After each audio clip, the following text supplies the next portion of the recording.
but they're headquartered in Boston. And then I talked to a recruiter, and then I ended up talking to the engineering lead there. And then they sent me a take-home coding challenge. So I was just working on that, and I'm trying to send it to them tomorrow. Send it back to them, and then hopefully we can move forward. But that's what I was doing before here, and I'm basically almost done, so I didn't mind coming through like last minute to like do this chat. Yeah. Actually, let me put in a plug. Okay. If you guys don't know, I run a group called Mill City Coders. We host meetups every month. Our next one is October 28th, I believe. I think it's Sunday at 3 p.m. Location to be determined. If you want to learn how to code or if you want to hang out with some software engineers, come through. It's open to anyone. We have a private Facebook group, so if you want to join, just message me or comment below that you want to join. I'll add you to the group. Okay. Maybe you could say that again later. Okay. Yeah. I'm finding that when I do streams around 6. Yeah. It's hard to like get people. I'm not worried about that. Oh, yeah. It's just, paying attention to the numbers though. Like usually around like 7 or so people come in. Yeah. But I'm just still experimenting with times. Yeah, it's usually like after dinner. And plus it's Sunday, so I feel like people like, Sunday night is definitely when everybody's home because they got like work tomorrow. So it's definitely the best time to stream. It's like prime time television. Like we're prime time TV. Everybody's waiting every week to see you talk with your guests. So yeah. Actually, honestly, guys, like the future is automation. So if you're in college right now, you should definitely switch your major to computer science. So many damn jobs, and they pay very well. Like it's actually unfair the amount that some people get paid, and you guys should definitely consider doing that if you want to, like, I don't know, have a job in the future. But I feel like things that kind of won't be replaced by automation are like things that require art or like kind of like a human touch. I feel like this, maybe one day a robot can make a better podcast than us, but probably not anytime soon. But yeah, definitely something to consider. Yeah. Some future talks. Yeah, that's true. When you say well, what is your definition of getting paid well? Dude, or at least for them. So a buddy of mine, like, he gets paid, like, starting. He told me starting. This is what they get paid starting. It's like $100K. So you get paid six figures? Shit. 6 figures starting. And it's funny because, like, when I was younger, my mom told me to be a pharmacist, right? That requires, like, 6 years of school and all that stuff. And she told me, like, yeah, like, you start out at $100K. But I'm like, bro, you go to get a bachelor's degree, not even a bachelor's degree, you can probably do this without one if you're really smart. But you can get a job starting at $100K if you're just really good at, like, CS or, like, coding and stuff.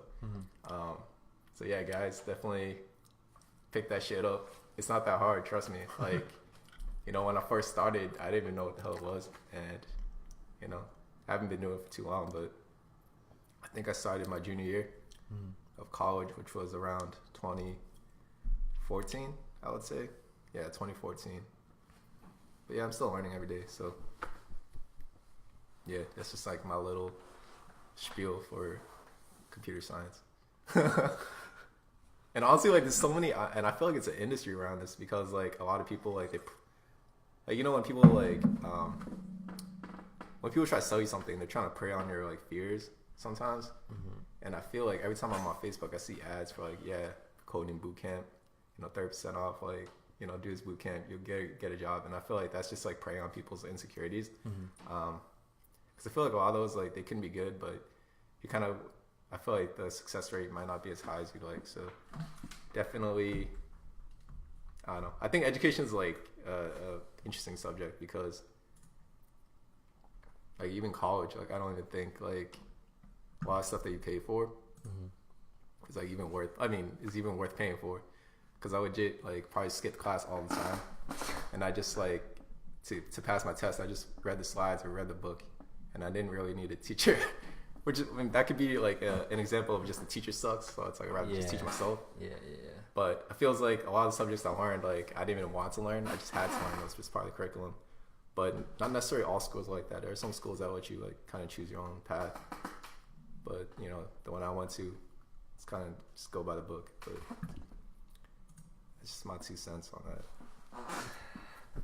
Yeah, I think the best, you know, indication of like how well you're gonna be like doing life is just like your drive and like determination, because you can be really well educated, but you can definitely like, you know, not be successful. Like education doesn't really bring you to, I mean, success is kind of an individual idea, but kind of like what people think of success, like that materialistic thing. I feel like it's all about drive, because I think everyone's intelligent, because we're all humans, and I feel like humans are, if you're like a human, like you just have a base intelligence, because that's like kind of part of our genetics to have like this sort of intelligence. So I feel like the amount that separates you from like the top person in the world isn't that much. So I feel like we're basically almost like, I mean, I guess the circumstances of like how we're born, like, you know, where we live or country we grew up in, or like, you know, how much our family's able to like support us and stuff. That's different, but like I feel like, you know, we all have like this. I guess opportunity is subjective to like where you live too. But like I feel like humans, we all have the same potential. I would say like intrinsic potential. That's just affected by like external things, like you know, going to a third world country or stuff like that, or like in a war zone or being a refugee. Like that definitely would like hinder you, but that's just, those are just obstacles, because we all face obstacles in life. So I don't know. Maybe yo, if I'm saying something that you guys don't agree with, yo, type right now and be like, yo, shut the hell up, Cullin. I mean, I'm here. I'm listening. It's good stuff. It's cool. Yeah. I don't know how these podcasts go, so we're just going off the top until we like find something we can just like talk about. I mean, yeah, some people just like they come here completely clueless. Kevin's done that. Oh shit! Wait, we just come in no talk or anything. It's like meditate. Or some people will come ready with topics. Yeah, like they're ready. So I mean that's good. Yeah.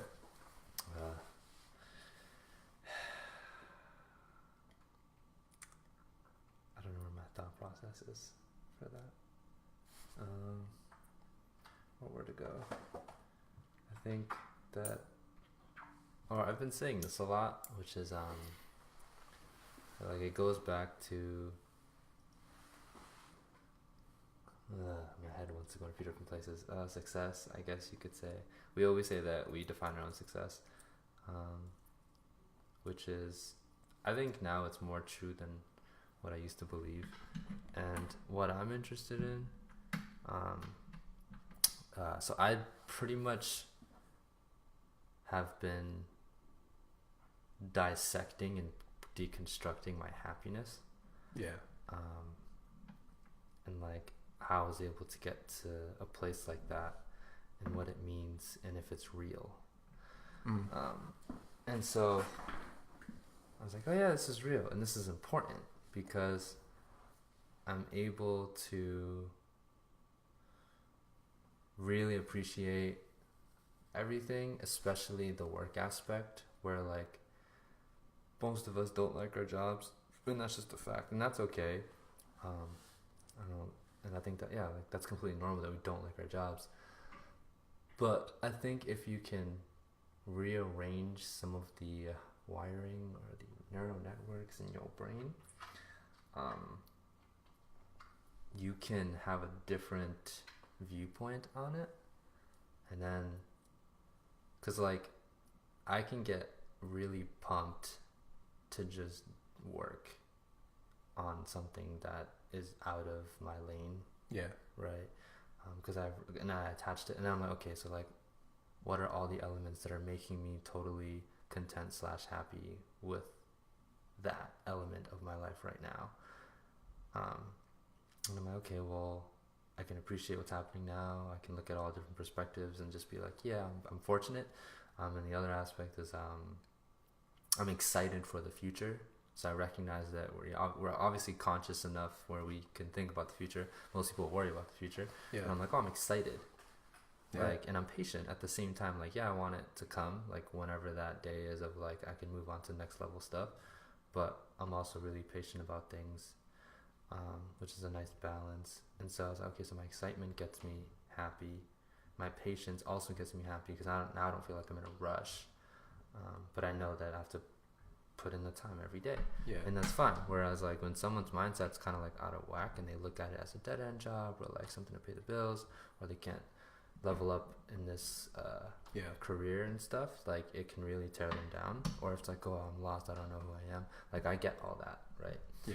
So I think that when you can hardwire all of this or program it, I think you can be almost completely okay with most things except for like actual suffering. But what I've learned is that like if I'm happy right now, like actually happy with like everything that I have, that's really good because that means I don't need anything else. And I think that's really cool. I couldn't say that before. And then I started thinking about like psychological stuff, and this person, I forget her name, she's a psychologist. She works with families, but she concentrates heavily on the parents and their parenting.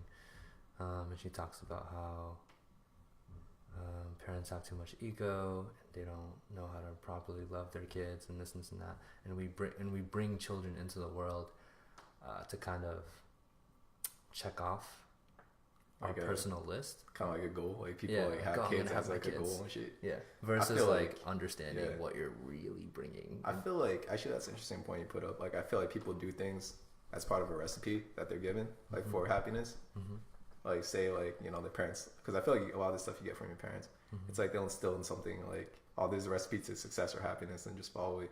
So like first they're like, oh yeah, go to school, get your like high school diploma, go to college, get your diploma, get a job, have kids, get married, have kids, buy a house.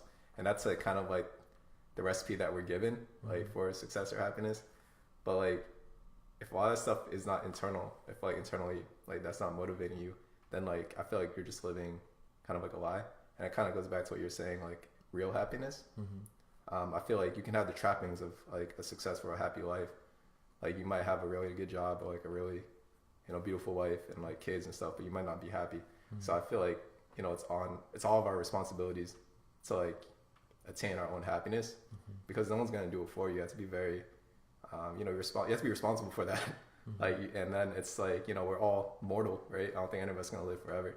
So if you wanted like live your life to the fullest and like attain what you want to, like you have to realize that like there is an impetus to do so.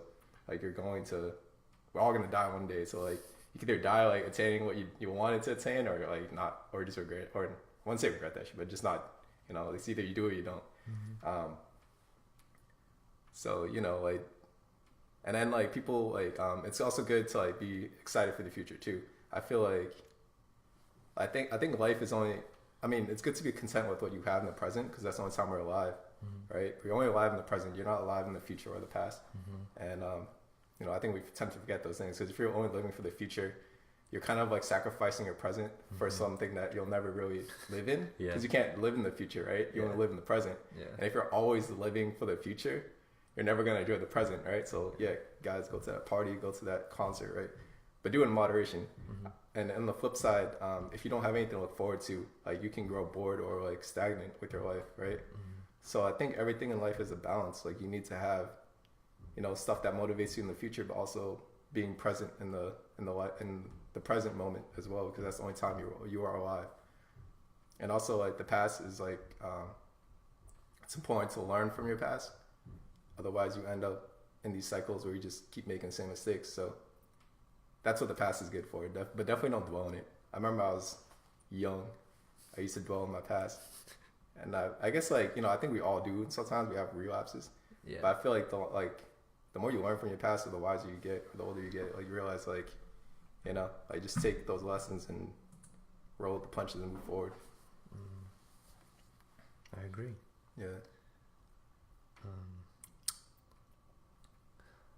So when so usually like when we feel, or if we feel inadequate in some way, or just like not worthy, or feel like we're not amounting to anything, we're pushed to achieve stuff. And I was made extra aware of this with this person. I keep forgetting her name, or I don't remember her name, but I'll look her up later. And she had just talked about, like, you know, in the Western world, everything is about achievement and doing, but in parts of the East, or just like practices and stuff, it's about being.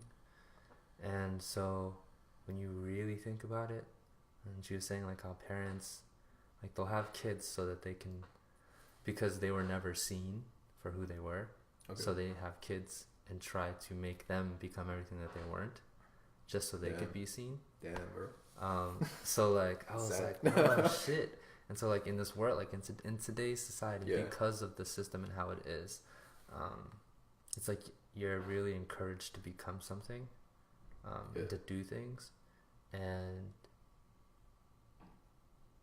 there isn't necessarily happiness in that.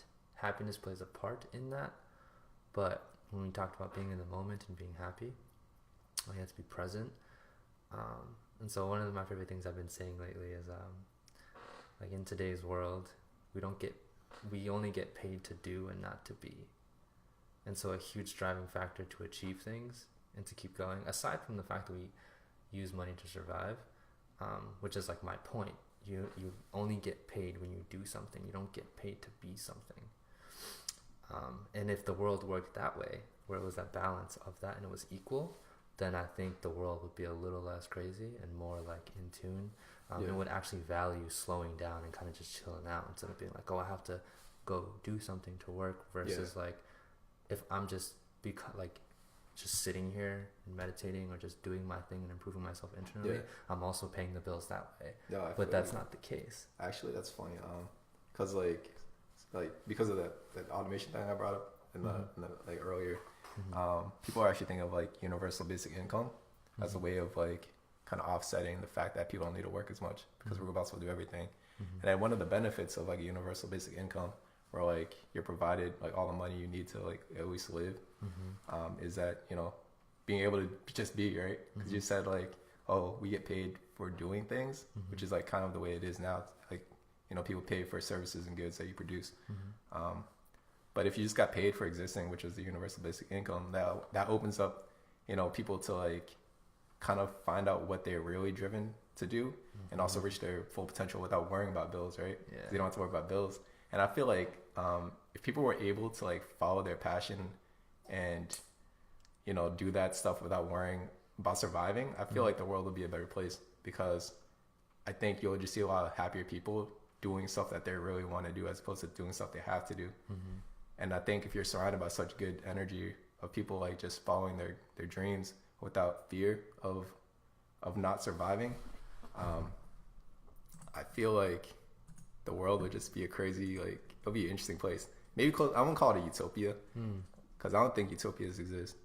But I think it would be, I think the overall cynicism and negative energy in the world would probably like decrease, because if people are just following their passions like 100% all day, every day, I feel like the world would just be good. Like, even just being around myself, like being around people who are passionate about like something, right? Like even if you're not related to their field or whatever, just talking to them or being around them, like their aura, if you could feel their aura, it feels like there's something special about them. And I feel like that energy just, you know, rubs off on you, and then hopefully you can carry that energy forward and rub it off on someone else. And even for myself, like I find when I'm like the most passionate and engaged, that's when I'm the happiest. But when I'm working towards something, I remember I was working on like this startup idea, like as a UMass Little Difference Maker, and legit like working on that thing, like I just felt like really happy to work on it. I felt like, damn, bro, like, damn, I wish I was doing this before. Like, it's entrepreneurship. Like, like it's really like for me, like that kind of like motivated me to get up or like to go do things. It was like, damn, I got a mission right now. Let me go complete this mission. So I feel like if everybody had the ability to like follow their passion to that extent without worrying about bills, then, you know, I feel like we'd just be surrounded by that many people. A lot of people just doing that same thing. So that'd be a very interesting future. And I feel like, you know, the cynics who like don't believe in universal basic income, I think it will happen in the future, because I think the role of automation is to lessen the amount of work we need to do. Instead of working 8 hours a day, you know, with automation, maybe we could work 2 hours a day. and then have the rest of the time off with your family, do what the hell you want, right? Your hobbies. I feel like when people, you know, like in addition to like having automation, that people still need to work that 8 hours a day. I feel like that's kind of like false. I feel like that 8 hours a day is just like a trap. Yeah. Like even for me, like I feel like 8 hours a day, it's like definitely something like from the past. It's like you know, when factories and manufacturing was like done by people, right? They needed to like, you know, keep up with their production goals. But if everything's automated, you don't need those people anymore. Maybe they can do other things. And then I feel like even in other industries where it's not about automation, I feel like just having more time to yourself is healthier in the long run, because, you know, your employee is happier. They have time to do what they want to do. And I feel like when you work less hours, you get more done because you're just more efficient, right? If you know that you go to work and you only have like 4 hours to do something, you're not going to slack and go get some coffee every minute. Like me, like I'll be going to like take walks and shit like every hour and stuff. It's like just because I'm bored or I'm wasting time. Yeah. So I feel like, these companies could save so much money. Actually, well, that's the flip side too. Maybe you should still get paid the same rate. Yeah. But like they can like, I feel like just going to work, sit at the office or at the desk is like, and do nothing is kind of like a waste. So definitely, if you guys start a company or something in the future, you know, culture is everything, right? That's the only thing that differentiates like people wanting to work for your company or not. So having good culture where like flexibility is kind of like the new norm should definitely like, you know, be at the top of the list. And if you're applying for jobs, like if you can find a job like that, definitely take that. Where flexibility, they allow you that type of flexibility. I agree. And you can work from like anywhere, because I feel like a lot of our jobs are like on a computer, so you don't even need to be in the office. You just like work, you know, at midnight. So say you're just a person that stays up at night. Like for me, like I usually stay up like pretty late, like around 2, and I feel like I'm like more aware or alert when I'm at night. I feel like that's like my prime time. So I think artificially making someone wake up like to go to the office at 9 when they're like fucking drowsy and shit. Yeah. Like when they can't, like I can't even operate at my full capacity at between 9 and 12, right? Like I'm not operating even after lunch, dude. I get mad tired because the lunch just knocks me out. Yeah. So it feels like I'm never operating at like 100%. So I feel like it would be even smarter for companies. I even experienced this myself. It's like to let people work their own like schedule, because like I could work when I'm the most efficient and then get you guys the most, you know, bang for your buck, bro. So it's like, you know, these are ideas that I think a lot of companies, I won't say a lot of them are, but like some of them are embracing. So hopefully in the future will be more the norm as opposed to like the exception. But yeah, it's the future of work, guys. We work, you know, all those like co-op workspaces, that's definitely big now. The future is weird though. The future, yeah. Like, I don't even know. Because that's like cool and ideal and stuff. And I always go back to like I don't know what's gonna happen moving forward if we still. I mean, I guess you could. It's basically socialism on some level to have like certain basics covered, and it's like if we can all agree on that, whereas obviously most of us can't agree on that. Yeah. Or at least maybe the people who care aren't active enough. But yeah, I don't know, just like the horrible side is like all these robots replace people and this and that, and then it's like, oh, we can't work and that, and it's like, but then if you think about it, like, do you have to work? No, that's why I want to know. I'm into that. I want to know that. Like, I'm like, if we have tech and like stuff kind of handling all the basic stuff, then that's great. But if we still continue to keep this way of living and distributing money and stuff, then it won't work. Yep, I don't think that will. So we'd have to evolve. Yeah, I don't think, especially since like humans aren't even producing like the goods or services anymore, like the robots are. So it's like who gets all that wealth generated from that? Like, do the people who own the robots get the money that the value that the robots generate, and then the people who don't own robots, how they have like a means of income, because they don't have income, right? So I feel like that's kind of hard to reconcile with the capitalistic system that we have right now. Especially when like, you know, there's the demand for labor is not there because like you already filled it with automation.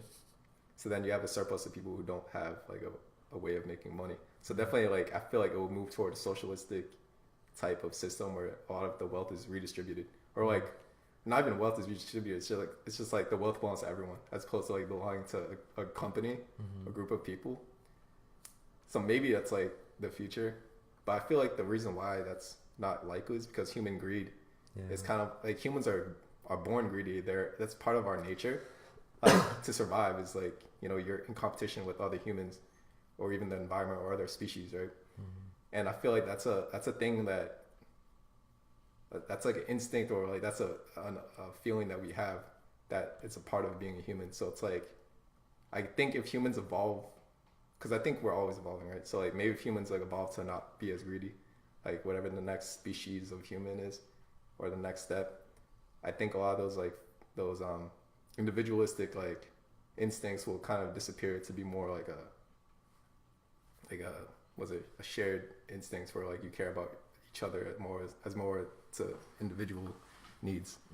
Maybe become like more like a, you know, beehive or like ant colony. Because that's like kind of like a swarm mentality. I mean, I guess like we have intelligence, so like I don't think we develop, because they don't really necessarily have intelligence on their own. They just work for the benefit of their colony. Maybe in the future, like humans become like more like that. They just work to the benefit of humankind as opposed to just themselves.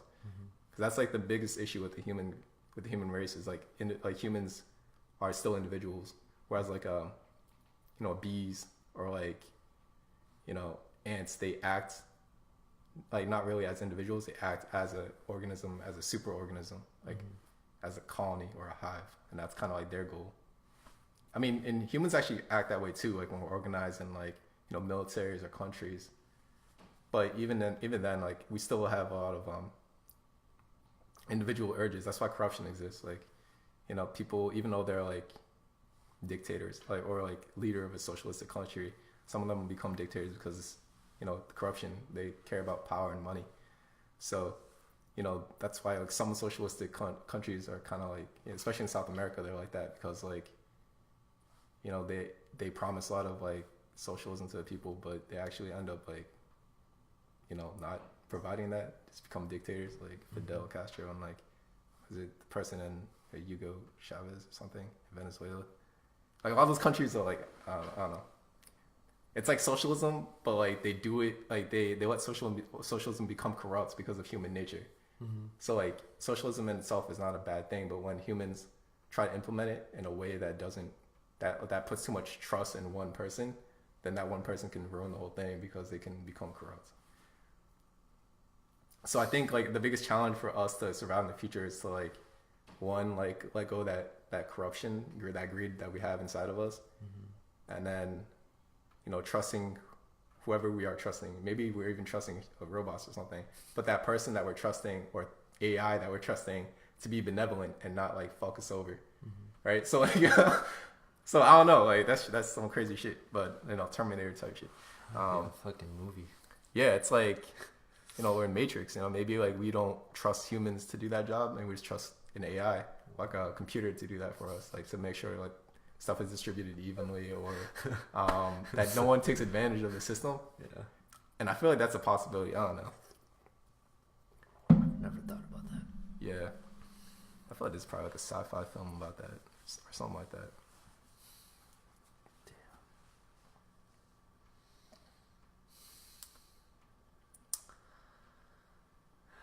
Greed. Well, yeah, that usually just comes from not being seen and, well, like not being loved, not feeling like you don't have control of your own life. I would say like fear. I feel like fear survival. is like survival is the main reason why we have these feelings of greed, right? Because like you want to be able to survive. So I think a lot of these or emotions or feelings, like they're vestiges or like of like ancient instincts, or like instincts that we need to survive, like maybe 10,000 years ago. And maybe necessarily we don't need those anymore, right? Because like we live in a society that you just talked about that. Yeah, I think we talked about this, but like like some of these feelings maybe we might not need, or maybe they're kind of like what's the word for it? They're not serving like a purpose anymore because of the way that we've evolved as society. We're not like tribesmen, or we're not like hunter gatherers. We're not like just surviving out there in the woods by ourselves. It's like we got like a whole government or a society to like kind of work together to like do a lot of these things. Mm-hmm. So, yeah. And it was funny too. Like I actually had like a kind of weird feeling. I went to the market basket to do some grocery shopping, and I was like, damn, like people, doesn't matter who you are, like they all come here to get food. And then I thought about that. I'm like, damn, like food is so centralized. Like you know, like a lot of food's controlled by some companies that just grow that food and shit. Like like Kellogg's and Monsanto and all that crap. I thought about that. I'm like, dude, like the fact that humans don't know how to farm anymore, and like we only trust that company, it's like that's a lot of room for corruption because they control the food supply of our entire country. Like this market basket sells food that a few companies make that all of us eat. So it's like, damn, like since no one knows how to farm anymore, we can only eat what they give us. So it's like, I thought about that. I was like, damn, bro, it's like, it's almost becoming like that dystopian type shit. Like, I don't know, I thought about it in a dystopian way. It's like, oh, like all your food's rationed and like you're given like a ration, right? Yeah. It's like, damn, like technically we don't have rations, but we have money that we use to buy food. Yeah. I guess if you're on food stamps, you have rations. But it's like we all go to the same place to get food. And that's a very centralized place. So I think like, I don't know, forbid like, crazy apocalypse happens. I feel like if that did happen, I feel a lot of people wouldn't be able to survive technically because all the systems that we do have in place that do help us live a better life, like government and stuff, if they're all to collapse, like I feel like we wouldn't be able to survive because we've become too reliant on government or like on these systems existing, like the grocery store existing, right? Or like the doctors existing or, the police existing. Like if those things stopped existing, it'll be a state of anarchy. And then like, I feel like we just don't know how to act anymore because we'd be thrown back into the wild and we haven't grown up with like these wild, like upbringing. We're very civilized now. I don't know. That was just like an aside. Of I noticed. Cool. I was like, damn, bro. I think we trust too much in like our systems. That's kind of a libertarian like type of thought. I'm not a libertarian, but I just thought that, and I was like, that was pretty interesting. But yeah, just love each other, man. I don't know. But I feel like I don't even know what the point I was trying to make. I mean, that's cool. I've just like an observation I had. I've kept it in thought, like to the point where I do want to spend time learning those things. Yeah. There's a girl on YouTube that I used to watch here and there. She pretty much teaches you how to survive in the woods. So she helps you identify like what different trees and leaves do. Yeah. If something's harmful, if you can eat it, or if you can drink water from something. Yeah. Medicine, whatever. And I was like, dude, these like, I feel like these are skills that like it's nice to have, cause legit like, I mean, they're useful even now. Like, say you get stuck in the woods somehow, like you're hiking, you get lost. Like, it's good to know you can eat or forage. Yeah. And then say that nuclear war does happen, like, bro, like even if you don't get killed by the bomb, like you're gonna die because you don't know how to live outside. Like, you don't know how to live in nature anymore, dude. Yeah. Like, if I had to live in nature, bro, I'm dying, bro. 'Cause I don't know what to do. Like, what do I do? Like, you know what I mean? Like, look how helpless we are, bro. Like, we're so helpless because of like, I mean, but we did talk about how that's a good thing. How it's like, keeping us more civilized and like we don't have to do a lot of things we used to. But like, the thing is, like, I feel like people go in with the mindset that stuff like that can't collapse, but they can collapse. But due to like our own human like greed, like we are willing to bomb each other. Like God forbid that doesn't happen. But maybe it'll happen. World War IV, World War III. But, I think we should all learn those things. Yeah. I think they're just a handful of things that we should learn like from scratch, just like the basics of surviving, and then just kind of like learning about whatever current system we have, like having certain things in place and making sure that it stays relevant. Yeah. But see, like I understand, but then I also understand like if we talk about America and capitalism, it's like it's up to the free market. So because when I think of like updated system, I'm thinking like, oh, like a lot of schools are just not updated at all, and like the internet moves faster, so it's like that's competition, that's free market. But it's just it's not streamlined. Oh, don't get me started on that. I think like, but like actually I feel like technology moves faster than like organizations do. Like like you're just talking about school. I think college would become obsolete maybe in like 20 years. I think so too, unless it evolves. Because the problem right now is like the rising cost of college, because there's gonna be a point where no one can afford to go to college except for like super duper wealthy people. Mm-hmm. And I feel like what's going to replace it is I don't know if you guys know Coursera or like a lot of these online courses that you could take. Mm-hmm. They're legit all free and they're taught by college professors. Mm-hmm. And like you legit just pay like $50 for a certificate. Talking about this too. And I feel like, so they're called MOOCs, right? Massive like open online courses. And legit, that's becoming like, I feel like that's becoming more and more as a form of like accredited education, right? Because legit, they will give you a certificate. Mm-hmm. So I feel like, and they're cheaper and fast. I mean, I won't say fast because they do take like 3 months, so it's like same as a college course. Okay. But I think it's definitely more affordable, right, than paying for college tuition plus room and board. Yeah. So I feel like in the future, like education is to be delivered straight to your face, like from a computer. Mm-hmm. Like, I mean, that's even how some of my classes, they were like recorded and like you just watch them from home. I see. So I feel like you don't really necessarily need like that face-to-face instruction unless you're doing some hands-on type of thing. Mm-hmm. Which is like a trade, or even like say you become a surgeon, obviously you need to go practice doing that shit. You can't just learn from someone talking about it. But like I feel like a lot of the undergrad like bachelor's degrees, they can be replaced with just like send me the video, bro. Like I don't even go to class. Like I'll tell you right now, I don't go to class. I just read I just read the freaking slides that they hand me, right? The PowerPoints. Yeah. And then I read the book sometimes, or if it's recorded, I just stay at home and I watch the recording, right? So like. Already, like you see how inefficient college is. Having to travel to class, mm-hmm. having to pay for a parking pass. There's obviously not enough, like so many cars and not enough like parking spots. Mm-hmm. So I feel like the institution of a college will no longer exist. Like a physical college will not exist. Mm-hmm. I think colleges will exist, but in a digital way, mm-hmm. right? They'll exist digitally, mm-hmm. but I don't think they necessarily need to exist physically to deliver the education that people are already getting, mm-hmm. like currently. So I think that's what's going to happen with like the future of like education. It'll definitely be more democratized, cheaper, and like easier to access. There's going to be like an Amazon of college. Yeah, maybe they're working on that shit right now, and they're going to release it next year. So I feel like they're like the biggest bookstore in the world. It just reminds me of like how Amazon essentially closed down a shit ton of other retails and stuff.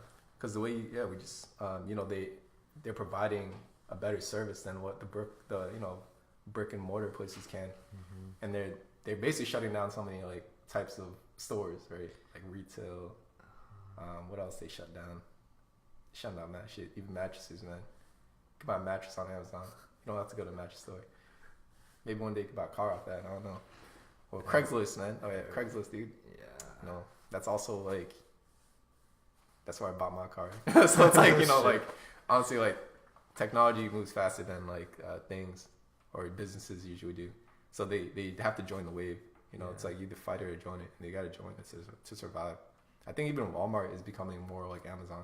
Like they're trying to be more like Amazon so they can compete against Amazon, mm-hmm. because Walmart, they have a lot of physical places, but they don't have the technology that Amazon does. Mm-hmm. So I think that's a really smart move for them. They want to continue existing. Target is also trying. I feel like those are like the two most relevant like stores, chain stores or big department stores that are actually trying to stay relevant. Yeah. I feel the same way. I've been saying the same stuff to like a lot of my friends who I'm like talking about college, mainly if they're going for something that literally does not require a degree, and mostly the stuff that comes out of someone's mouth is that they want to start a business, and I was like, damn, bro. I was like, dude. Actually, yeah. I was like, dude. Like, if that's what you're mainly going to school for, you're crazy. I'll tell you right now, anything you need to know or learn in life, you could go read a book. Right? You can go to the library. Libraries are free. Well, they're paid with tax dollars. Mm-hmm. But you can go to that library and go find the book on a topic that like you're interested in. So whether it's starting a business, there's tons of books. Because legit, everything you didn't know is in a book. Learn to love to read. That's what I gotta say. And I'm really happy that like when I was growing up, my mom like kind of made it a habit for me to read. Like she would bring me to the library like every couple of weeks to get books, and she would actually pay me every time I finished a book. It was crazy. Like, she'd give me $1 every time I finished reading a book. I remember one time I just started getting really short books. I started making money. But legit, like the fact that she made me read, I feel like That's crazy. that's like one of the most useful things you can do, because like being able to read and understand something is like the basis of gaining knowledge. Mm-hmm. So if you're really good, if your reading comprehension is really good and you can read really well or understand a lot of vocabulary and stuff, like, you know, learning about like, you know, that thing that you're really interested in just be even easier. It doesn't even matter what you're reading, right? Because you could be reading any type of book, but the act of reading just makes you a better reader. Mm-hmm. And like, and evidence of that, like I did really well on my SATs and critical like reading. So I was like, damn, bro, I thank my mom for that. And you know, when I'm interested in new technology, I'll pick up books. I'll go. That's why I kind of buy books for it. If I'm interested in like, you know, blockchain, I buy like a blockchain book. I see. And all that stuff. So like legit. And then even self-help books. I read like, you know, like 10 Habits of like Highly Successful People. I think it's free on Amazon. So I got like the PDF free. I need to finish that book. Oh shit. It's a good book too. I haven't read like the first chapter, but yeah, man, reading is the key. You got to learn to love reading. If you don't like reading right now, and if you don't even read, you should at least read a book like you know, like one book a week. Right now, like I'm talking to you, whoever's on this. Read some damn books. Stop freaking scrolling on Facebook or Instagram. Like open a fucking book and read that shit on a topic that you like, or even like. I read some romance novels. That shit is good too. Like, it's good reading. Yeah. Read, man. I feel that. If you're not into reading, audiobooks. There you go. I was gonna say that audiobooks. There's mad there's good podcasts. Really honestly, good podcasts out there. A lot of good info out there. Videos, blogs that people write. Not the headline ones though. But yeah, people are just, I don't know. I mean, I do know because I have conversations with these people. All of it just goes back to fear. Yeah. Yo, fear is such an obsolete feeling. But but really it's like that's the core feeling. And then when you break it down, it's okay. Fear is the root, and then you have all these branches, which is what the stuff I touched on. Yeah. Being accepted, being seen, not disappointing someone, feeling worthy, or not having. I'll say like. So I'll look at someone and they'll ask me something, or I can recognize the different branches. And so usually you want to attack the root, but then you have to identify what the branches are so you can work backwards. Yeah. Because if you're like, oh, well, I have low self-esteem, it's like, okay, well, why? Or like, oh, I don't know if I'm good enough to make it. And it's like, okay, well, we're all technically good enough to make it. It's just, well, why do you feel that way? So you reverse everything, and eventually it all goes back to the core, and then you kind of knock it out, and then it's done. Yeah. Which is like what I'm interested in that. And I learn a lot from people. So like stories, and then just really paying attention.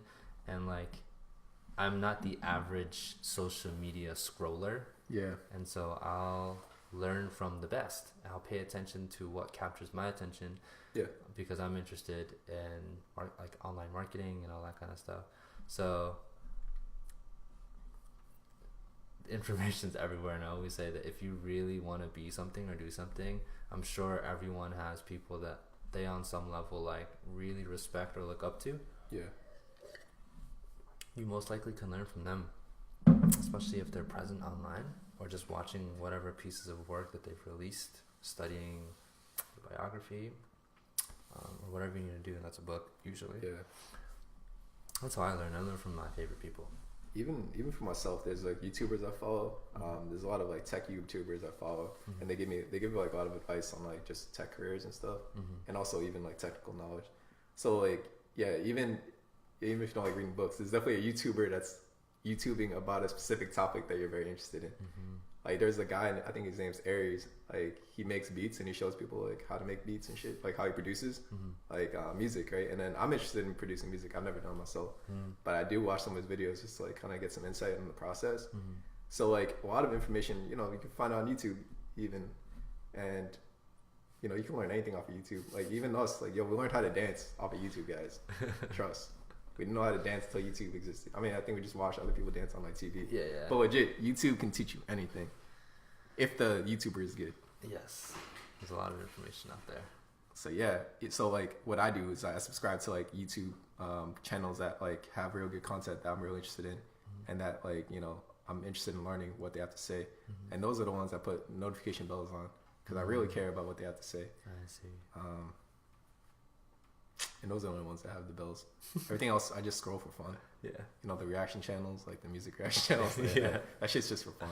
But like the ones that like kind of like add to like my growth or like my knowledge, those are the ones I want to be subscribed and notified about when they have a new video. I feel that.